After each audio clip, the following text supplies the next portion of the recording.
How many have you seen? Welcome to WatchMojo.com, and today we're counting down our picks for the top 10 best movies of the year so far. Before we begin, we publish new content every day, so be sure to subscribe to our channel and ring the bell to get notified about our latest videos. For this list, we're taking a look at movies that received their US release in 2018, earning acclaim from critics and admiration from mainstream audiences alike.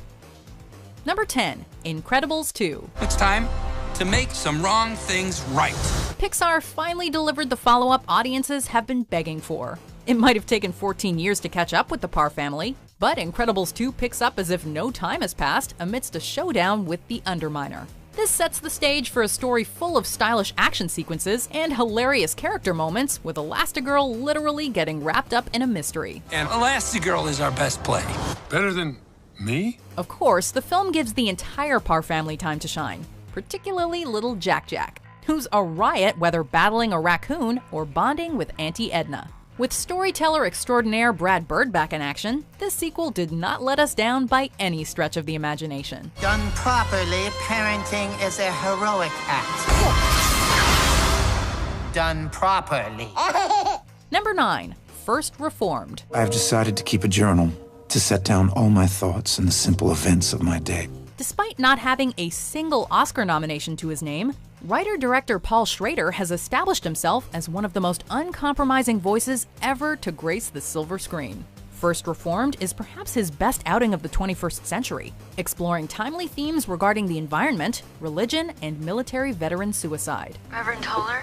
Yes, Mary. You must come over. You must come over now. While we've seen these issues touched upon before, a film as surreal and provocative as this only could have come from Schrader's perspective. First Reformed functions as a fascinating character study of Ethan Hawke's Reverend Toller, who's either a martyr doing God's work or an alcoholic eco-terrorist about to crack.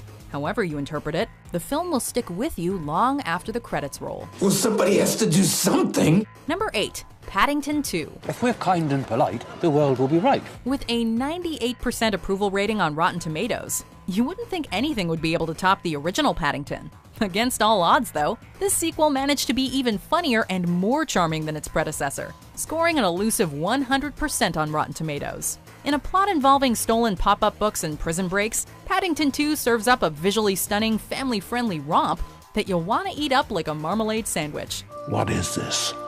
It's a marmalade sandwich. One could even argue that the film offers relevant commentary on immigration, as Paddington fights against persecution and tries to reconnect with his Aunt Lucy. Speaking of which, if the ending of this movie doesn't melt your heart, nothing will. Need I say more? Number 7, Won't You Be My Neighbor? Mr. Rogers? Yeah.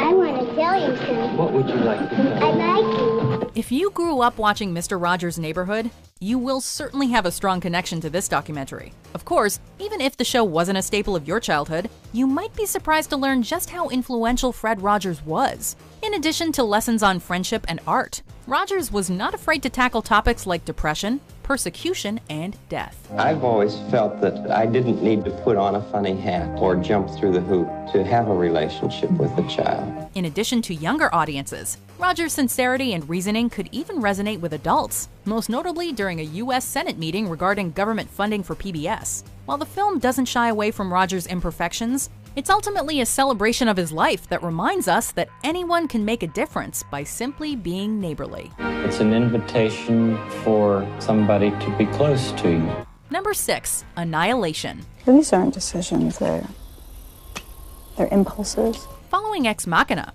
writer-director Alex Garland keeps up the momentum with another instant sci-fi classic that's larger in scale, but equally thought-provoking and intense. Centered on a group of female scientists who venture into a mysterious disaster zone, Annihilation assembles an all-star cast that includes Natalie Portman, Gina Rodriguez, and Tessa Thompson. The real star of the movie, though, is its haunting environment, which is alluring and menacing all at once. Just as the setting has numerous different layers to it, the story is a monster movie and psychological thriller rolled into one. Even when treading on somewhat familiar territory, Annihilation stands out as a singular masterpiece that'll be talked about for years to come. It's like they're stuck in a continuous mutation. Number 5, Avengers: Infinity War. Who are you? We're the Avengers, man. It's debatable what the absolute best MCU movie is, but Avengers Infinity War fulfilled its promise of being Marvel's biggest achievement to date. Josh Brolin did not disappoint with Thanos' long-awaited arrival either, delivering an intimidating and complex portrayal of a warlord whose power is only matched by his charisma. When I'm done, half of humanity will still exist. Along the way, the film successfully incorporates almost all of our favorite heroes without feeling bloated. Everybody works off one another to perfection here, reminding us just how attached we've become to these characters over the past decade. I'm Peter, by the way. Doctor Strange. Oh, I'm using your made-up names. Then I am Spider-Man. If you had difficulty collecting yourself as the credits rolled on the shocking ending, you were probably grateful Ant-Man and the Wasp came along to lighten the mood. You gave her wings and blasters. Number 4, A Quiet Place. It's interesting to think how some of today's most ambitious horror movies are coming from artists primarily known for their comedic backgrounds. With Get Out, Jordan Peele went from Mad TV to modern Hitchcock. Similarly, A Quiet Place sees writer, director, and star John Krasinski shed his Jim Halpert persona to deliver a tense, creative, and emotional thriller. Working alongside his real-life wife Emily Blunt, Krasinski plays a father determined to keep his family safe during an alien invasion, where even the slightest sound can mean certain doom.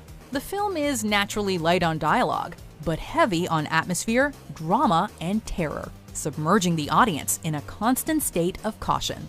It is definitely worth making noise over.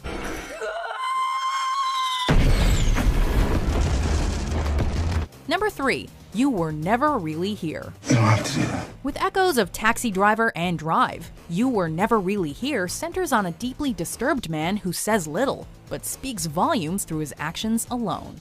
That's always been a strength of writer-director Lynn Ramsey, who relies on harrowing imagery and carefully crafted sound design to get her stories across. Senator, if she's there, I'll get her. Ramsey turns in a tightly plotted narrative about a hired gun sworn to rescue the abducted daughter of a senator. Matters turn out to be more complicated than they seem, however, as our suicidal protagonist is given a reason not to give up on life. Unsettling while also being unusually hopeful, this is a dreamlike experience carried by a stellar performance from Joaquin Phoenix. Cleary said you were brutal. I can be. Number 2, Black Panther. I never freeze. Infinity War may have been more epic in size, but Black Panther was the more personal MCU movie, arguably leaving a greater impact.